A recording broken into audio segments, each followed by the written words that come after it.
On November 20th, 1969, James Brown and his band went into the recording studio at King Records in Cincinnati, Ohio. As they were recording a jam session, Brown's drummer Clyde Stubblefield was laying down a particularly funky and laid-back groove that Brown took a liking to.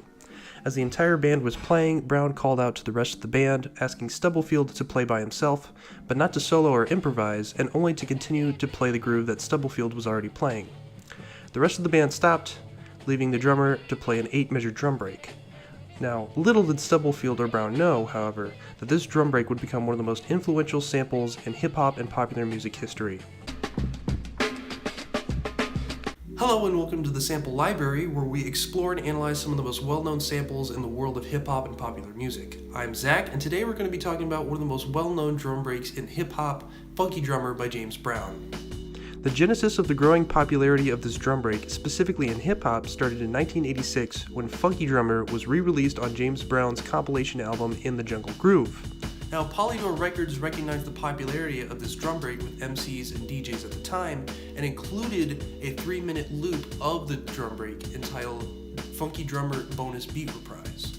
This grabbed the attention of many hip-hop producers at the time, as the drum break could easily be sampled and used to create new hip-hop beats. Now, the use of Funky Drummer exploded in the late 80s and early 90s and was used by almost every hip-hop producer of the era. You can hear it on Boogie Down Productions' South Bronx, Dr. Dre's Let Me Ride, and of course Public Enemy's Fight the Power, where the drum break even gets a shout-out from rapper Chuck D.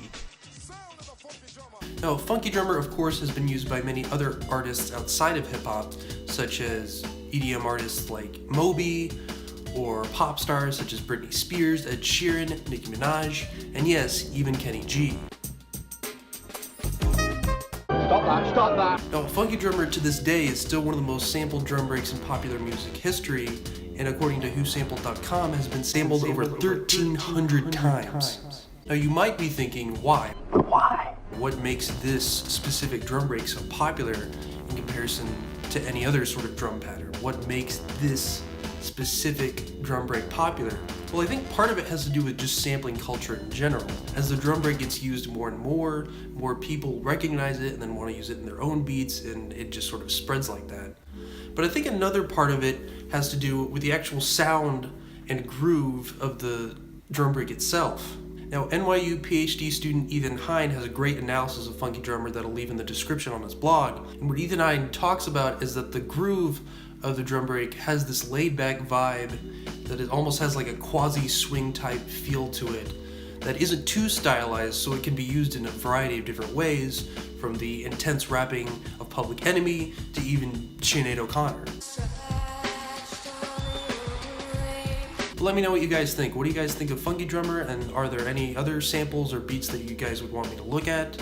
Let me know in the comments below. Remember to like, subscribe, all that jazz. Remember, this is the Sample Library. I am Zach. Peace.